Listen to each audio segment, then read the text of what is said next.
Yang kami hormati seluruh jajaran pengurus Masjid Agung Al-Falah Kota Pontianak yang hadir pada subuh hari ini.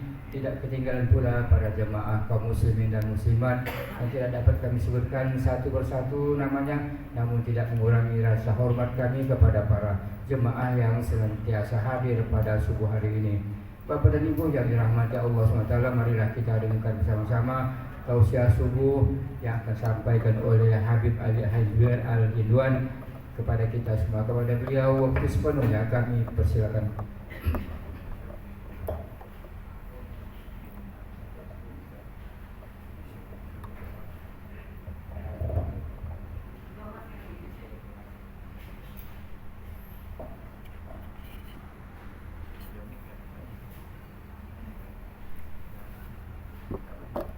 Pakai boleh.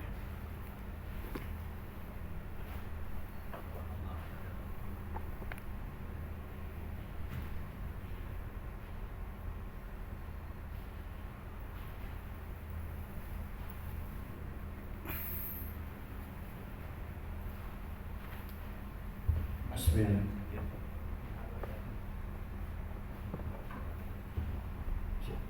Bismillahirrahmanirrahim. Assalamualaikum warahmatullahi wabarakatuh. Bismillah, alhamdulillah, wassalatu wassalamu ala habibina wa syafi'ina rasulillah Sayyidina Maulana Muhammad ibn Abdillah wa ala alihi wa sahbihi wa man wala wa la hawla wa la quwwata illa billah.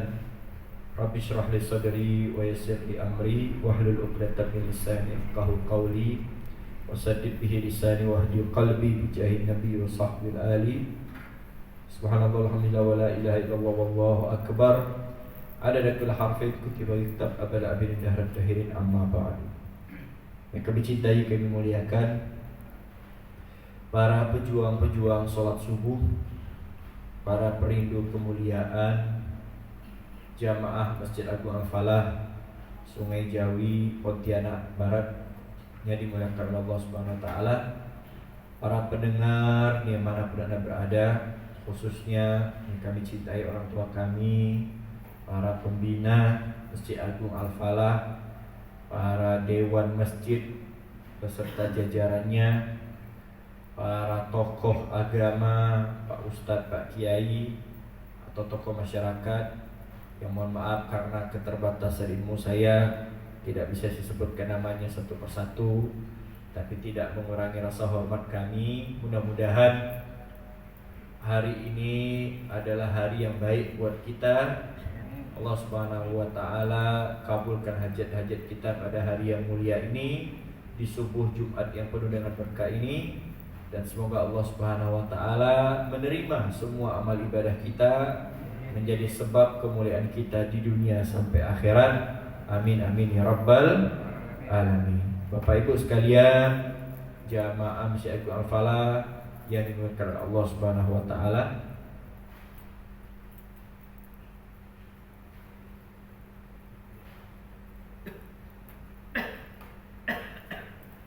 ada 4 hal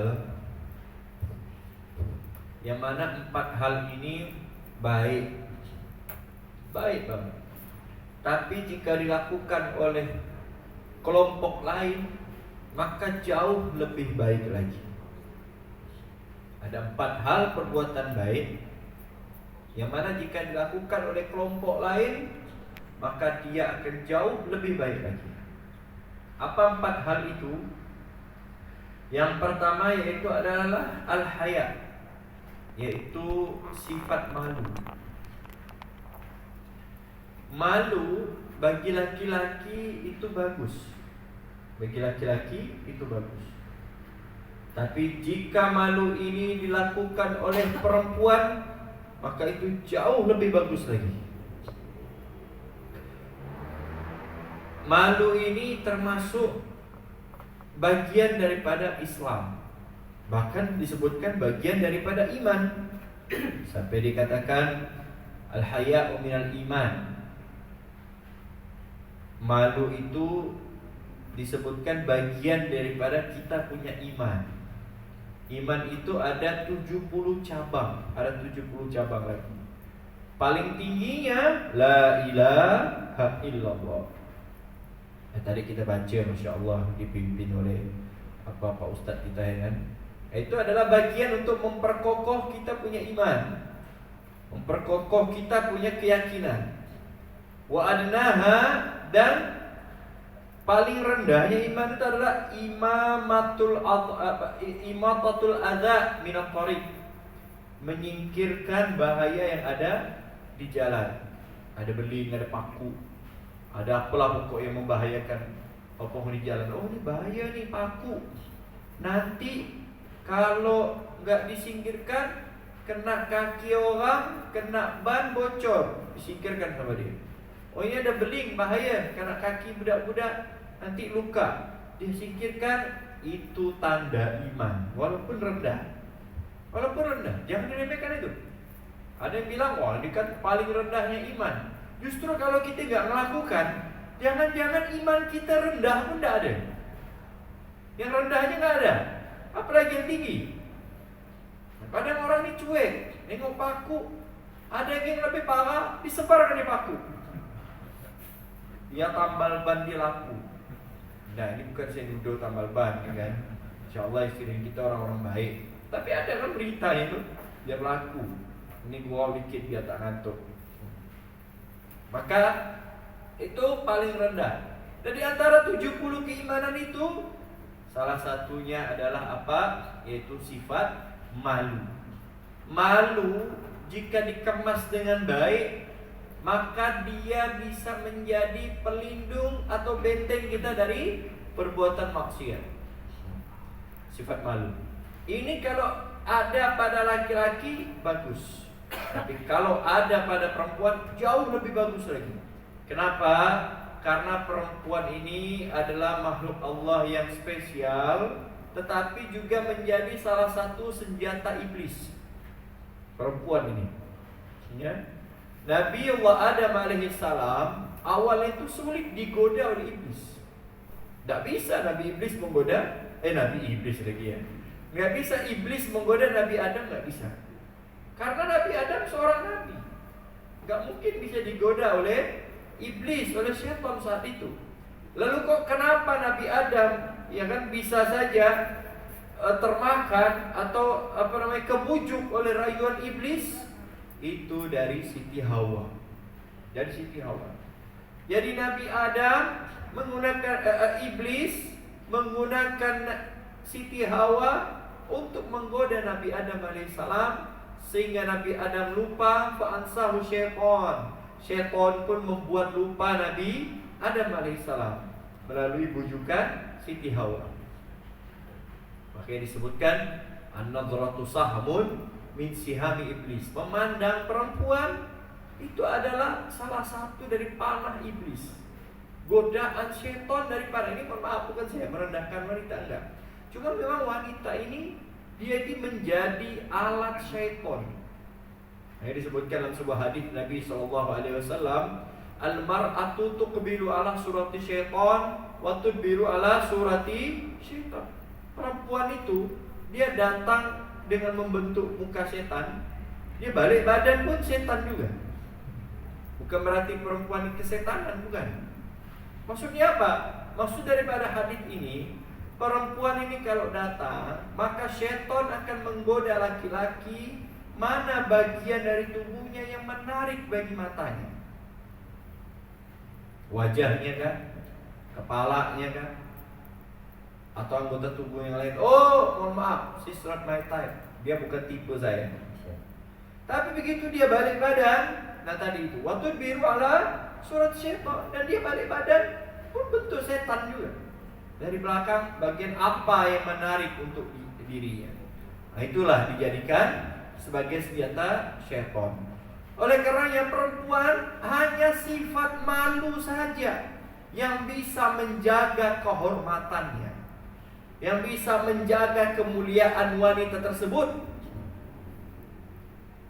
Bapak Ibu sekalian, ya, ada sebuah hadis Nabi SAW yang lain. Salatun la taqrabuhumul malaikah. Ada 3 golongan yang mana malaikat enggak mau dekat.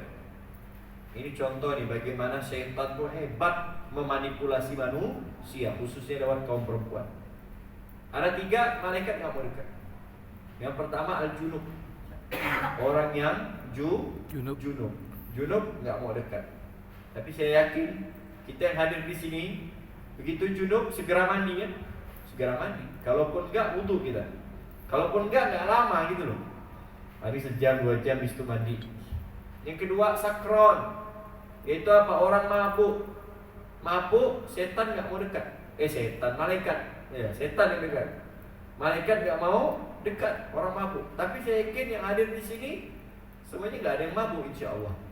Yang ketiga nih dia, wal mutadammihatu bil khaluq, yaitu orang yang memakai wewangian dengan tujuan untuk menarik perhatian lawan jenis. Minyak wangi, langsung, kaum lawan jenis, wanginya. Pertanyaannya, yang sering memakai minyak wangi model begini siapa? Mohon maaf, nih kan?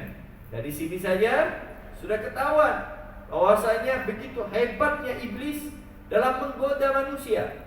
Maka dikatakan perempuan jika dia tidak punya rasa malu, alias malu itu dicabut dari dirinya, maka dia bakal lebih ganas daripada binatang, lebih beringas daripada hewan.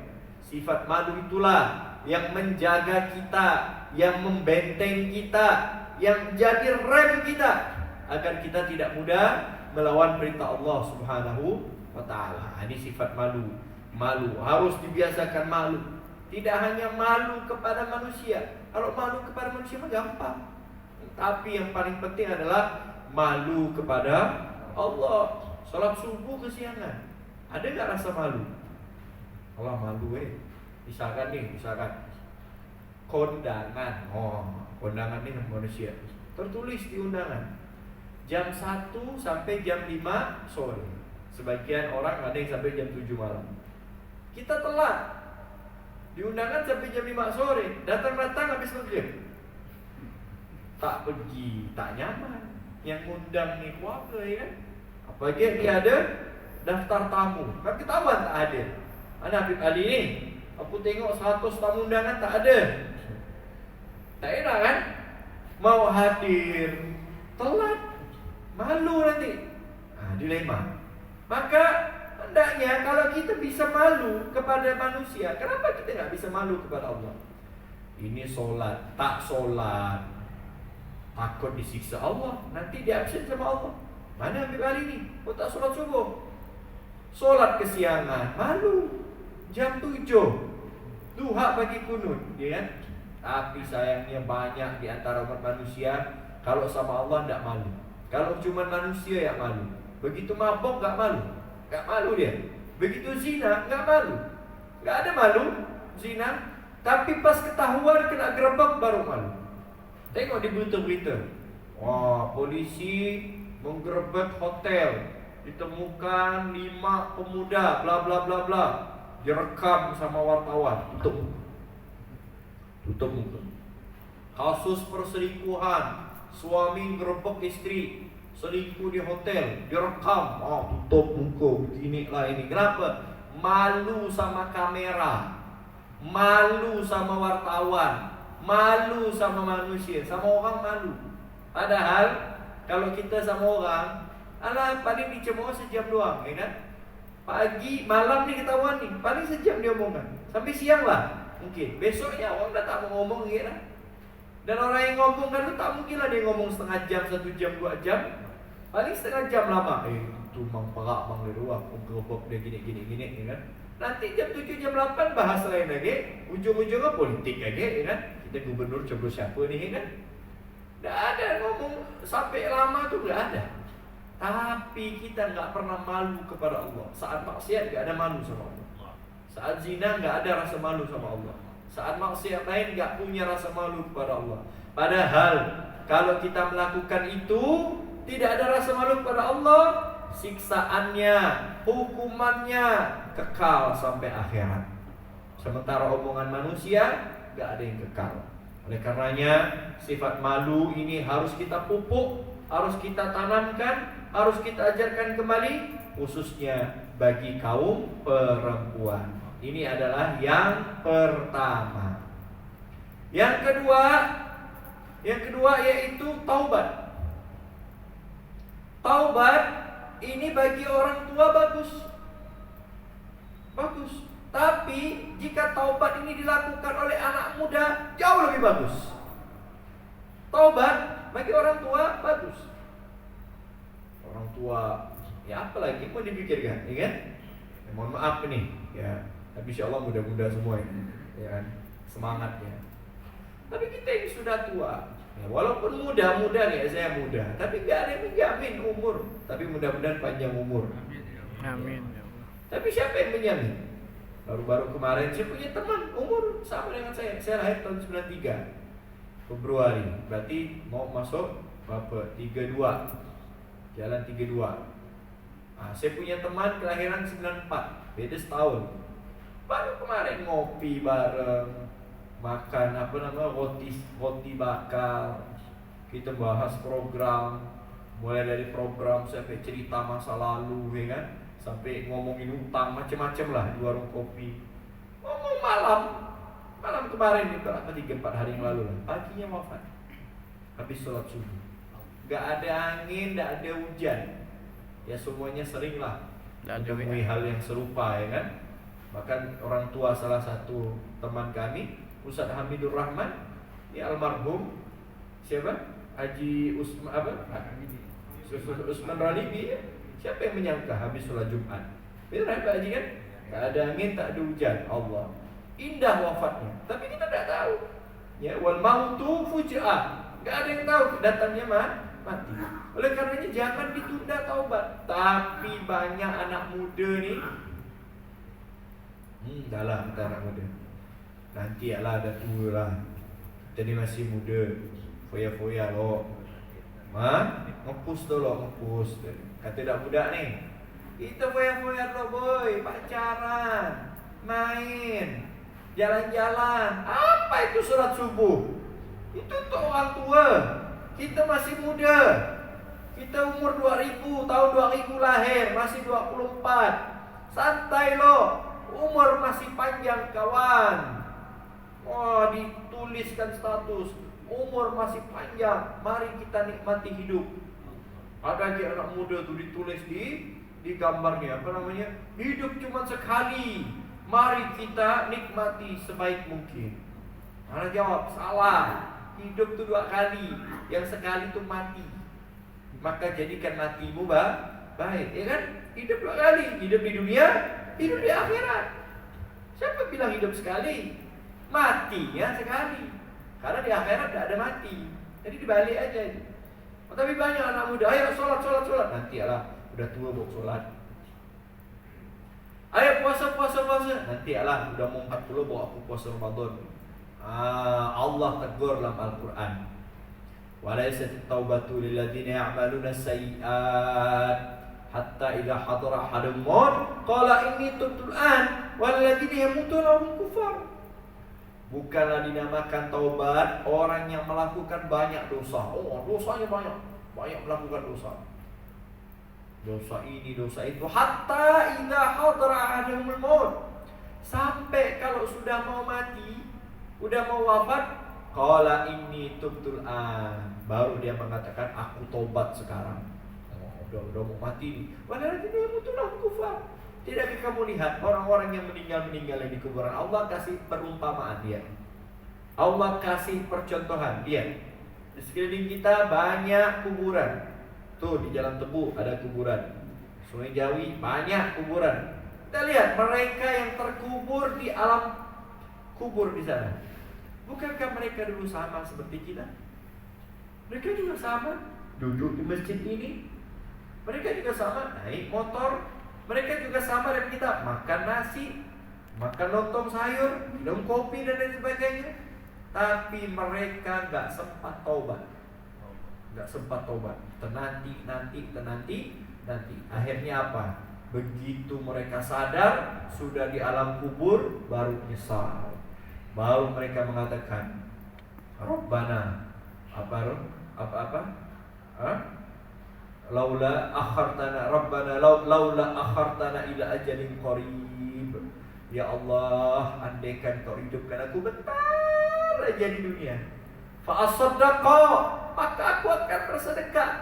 Bersedekah di sini bukan berarti hanya bersedekah saja, tapi kata ulama tafsir, dia pengen bersedekah, pengen sholat, pengen bertaubat, pengen minta ampun bentar doang, pengen ibadah. Cuma didahulukan sedekah karena memang sedekah ini amalan yang sangat bermanfaat di alam kubur. Janganlah remehkan sedekah. Cuma kita ini masih meminta ampun kalau sedekah ini. Ayo sedekah. Tuh tertulis di depan. Apa namanya? Infak masjid.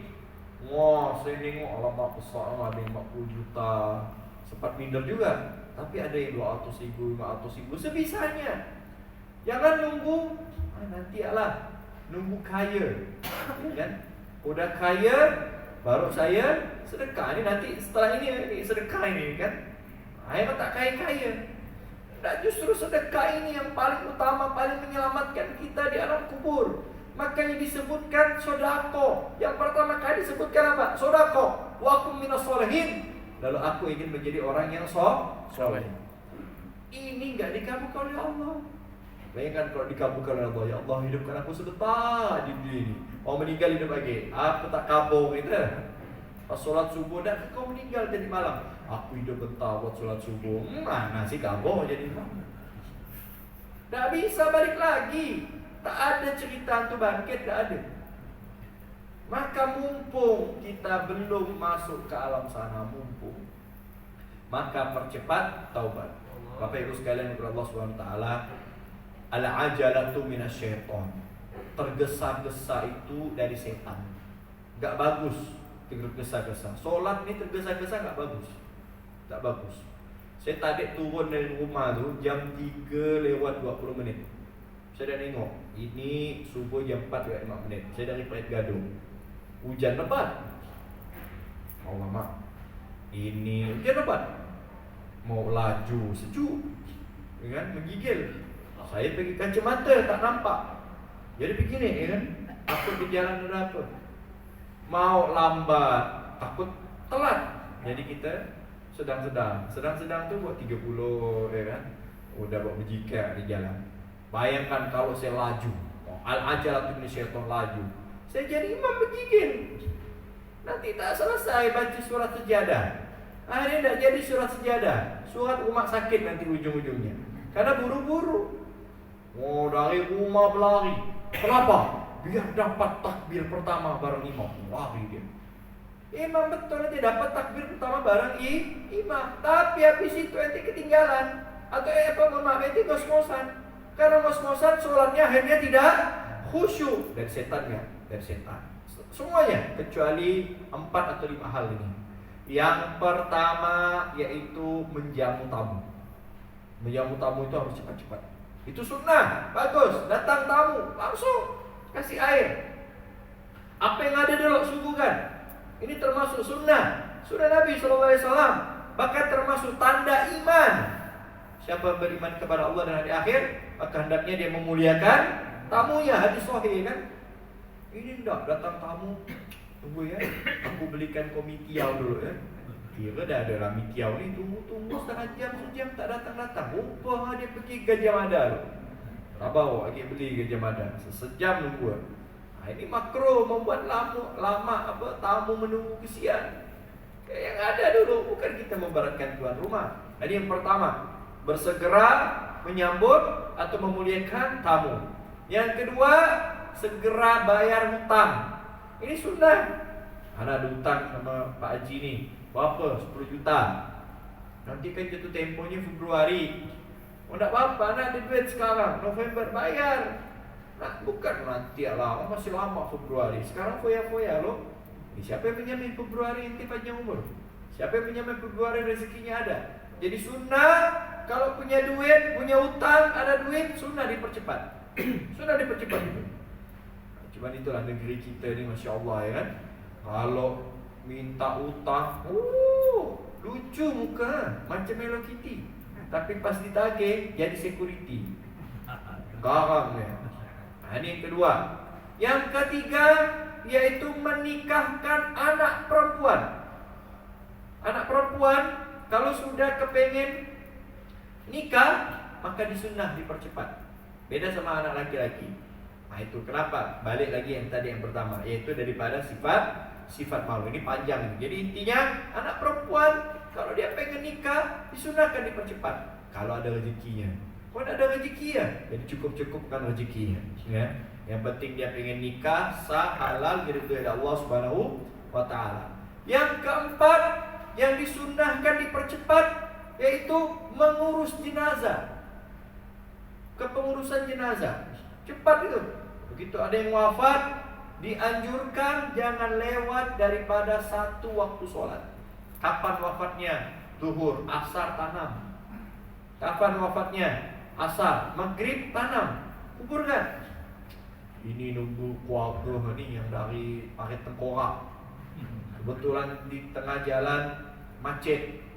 Jadi tunggu dulu ya. Ini pandangan terakhir. Pandang terakhir tuh pas masih hidup. Ini kan mak saya Pak Ustaz. Saya pengen nengok wajah mak saya yang terakhir. Pas hidup kau pandang muka mak kau puas-puas. Pas sehat datangi. Jangan pas wafat. Pas sehat tak pernah ditengok. Pas wafat baru maafkan aku mak, tak pernah nengok. Udah telat. Kalau sudah wafat segera. Kenapa?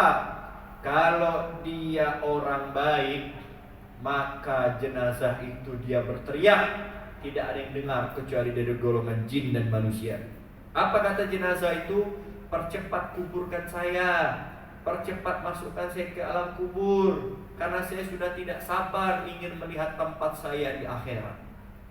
Karena di alam kuburnya mereka akan melihat bagaimana tempatnya di akhirat nanti. Itu kalau jenazah orang baik. Tapi kalau jenazah orang jelek, ya untuk apa kita nyimpan jenazah orang jelek lama-lama di rumah kita ya kan? Nah ini sunnah untuk mempercepat kepengurusan jenazah. Cepat kuburkan, tanamkan. Kecuali kalau ada hajat, misalkan hujan atau banjir dan sebagainya. Ada yang terakhir yang disunahkan untuk dipercepat apa? Yaitu apa? Taubat tadi. Sunnah untuk percepat taubat, sholat sunnah taubat langsung. Karena kita nggak ada yang menjamin. Siapa yang menjamin keluar dari masjid ini? Kita masih punya nyawa. Tapi berdoa kepada Allah Subhanahu Wa Taala agar kita dipanjangkan umurnya. Amin ya Rabbal Alamin. Dan yang ketiga, yang keempat, saya percepat saja, ya, karena sudah hampir masuk waktu isyraq. Yang keempat, yang ketiga ya, yang ketiga adalah sedekah. Itu tadi itu. Sedekah dari orang kaya bagus. Sedekah dari orang kaya bagus. Tapi kalau dari orang miskin jauh lebih bagus. Kalau dari orang miskin jauh lebih bagus. Oleh karenanya jangan nunggu kaya. Justru kita sedekah apa yang kita punya saat ini, itu pahalanya lebih gede. Ulama sepakat manusia yang paling afdol setelah Nabi Muhammad SAW adalah Sayyidina Abu Bakar. Sayyidina Abu Bakar Siddiq nomor 1, nomor 2 Umar bin Khattab. Ini sepakat, ijma'. Adapun nomor 3, 4 masih khilaf. Yang populer di kalangan kita nomor 3 siapa? Utsman bin Affan. Nomor 4 Ali bin Abi Thalib. Sesuai urutan kepemimpinannya. Tapi ada juga yang mengatakan, oh enggak, menurut ana yang nomor 3 Ali, nomor 4 Utsman bin Affan. Enggak masalah. Ya. Nomor 3, nomor 4 kebolak-balik enggak masalah. Asalkan nomor 1 dan nomor 2 tidak kebolak-balik. Nomor 1 Abu Bakar. Padahal Pak, Sayyidina Utsman itu lebih kaya daripada Abu Bakar As-Siddiq. Dalam sebuah peperangan, Rasulullah SAW itu butuh dana, butuh bantuan untuk beli kuda, beli peralatan perang. Sayyidina Utsman bin Affan dengan kekayaannya, beliau nyumbang setengah hartanya. Tahu nggak setengah hartanya berapa? 1000 onta, 1000 kuda, 1000 pedang, 1000. Satu kuda seharga mobil. Jadi seakan-akan sedekah sebanyak 1000 mobil. Kaya Utsman bin Affan itu. Kalau dirupiahkan triliunan uang beliau. Sementara Abu Bakar Siddiq, beliau sedekah hanya membawa uang 1 kresek. 1 kresek. Karena dulu belum ada ATM. Ditanya sama Abu Bakar Siddiq. Ditanya sama Rasulullah. Ini harta engkau seluruhnya? Iya ya Rasulullah. Karena Abu Bakar Siddiq enggak kaya, orangnya sederhana. ini seluruh harta yang saya punya, hanya satu kantong. Lalu untuk anak istrimu bagaimana? Aku titipkan Allah dan Rasulnya, keluarga Allah. Padahal cuma sedikit, tapi hanya itu yang beliau punya, menjadi manusia yang paling afdol setelah Nabi Muhammad SAW. Maka jangan nunggu kaya. Apa yang kita punya segera keluarkan. Allah nggak melihat nominal, tapi yang Allah lihatkanlah pengorbanan kita, usaha kita. Ada yang terakhir, yang mana 4 perbuatan yang bagus, tapi dilakukan oleh orang lain jauh lebih bagus, yaitu adil. Yang keempat, adil. Adil seluruh orang wajib, bukan bagus lagi, wajib. Adil sama keluarganya, adil kepada anak istrinya. Adil di sini bukan sama rata ya. Adil di sini adalah melihat maslahatnya. Adil. Tapi kalau bagi pemimpin, jika dia adil, maka jauh lebih baik lagi. Kenapa? Karena maslahatnya lebih besar, maslahatnya lebih banyak. Maka kita berdoa kepada Allah, mudah-mudahan Allah kasih kita pemimpin yang adil. Siapapun yang jadi nanti terserahlah. Yang penting Allah jadikan mereka pemimpin yang adil. Dan ingat, ini hanya pesta rakyat, bukan ajang saling mencaci, bukan ajang saling merendahkan, apalagi sampai memutus tali silaturahmi, apalagi sampai bongkar lubang kubur. Ada tuh saya baca berita, gara-gara beda pilihan politik, kuburan nenek moyang disuruh bongkar, pindahkan nenek moyang ini tanah bapak aku, kau tak nak coblos aku. Padahal bapak udah wafat. Gara-gara beda pilihan, apa ini? Ya, jadi pecah kita. Enggak, siapapun dia, enggak apa-apa. Kita jalankan dengan senang, ya kan? Sama aja insya Allah. Cuman jangan sampai ini membuat kita terpecah belah. Allah jadikan kita hamba yang saling mencintai karena Allah. Allah kasihkan kita, Allah kirim kita pemimpin yang adil. Amin amin ya rabbal alamin. Bapak Ibu sekalian, kalau Allah Subhanahu wa taala, inilah bisa saya sampaikan karena sudah masuk waktu isyraq. Intinya dalam kajian kita pada subuh hari ini, yaitu ada 4 sifat: malu, taubat, lalu sedekah, yang terakhir adalah adil. Jika dilakukan oleh 4 orang yang lebih baik lagi, yaitu perempuan, sifat malu, lalu sedekah bagi orang miskin, lalu taubat bagi anak muda, lalu adil bagi seorang pemimpin, maka itu jauh lebih baik lagi, ya. Ya, ngurus mayat juga, ngurus mayat itu dipercepat, ya, dipercepat insya Allah. Maka mudah-mudahan Allah SWT jadikan kita orang yang bisa mengamalkan ini semua. Allah jadikan ilmu yang kita dapatkan ini bermanfaat dan bisa diamalkan. Amin amin ya rabbal alamin. Ini saja yang bisa kami sampaikan. Mudah-mudahan bermanfaat dan bisa diamalkan. Kurang lebihnya saya mohon maaf apabila ada kekurangan atau sikap saya yang kurang pantas atau kata-kata yang tidak enak, kiranya dimaafkan. Semoga Allah mengampuni segala kesalahan dan kesilapan kita semua. Amin ya rabbal alamin. Ini saja kita akhiri dengan pembacaan doa kafaratul majlis. Subhanakallahumma bihamdika asyhadu an la ilaha illa anta astaghfiruka wa atubu ilaik. Wassalamualaikum warahmatullahi wabarakatuh. Waalaikumsalam warahmatullahi wabarakatuh. Bapak dan Ibu yang dirahmati Allah SWT, demikian tausiah subuh yang telah disampaikan oleh Bapak Habib Ali Al-Hindwan SPDI. Mudah-mudahan apa yang disampaikan beliau menambah keimanan dan ketakwaan kita pada Allah SWT. Kita doakan semoga Pak Ustaz memberikan panjang umur, rezeki, sehat walafiat dalam lindungan Allah SWT.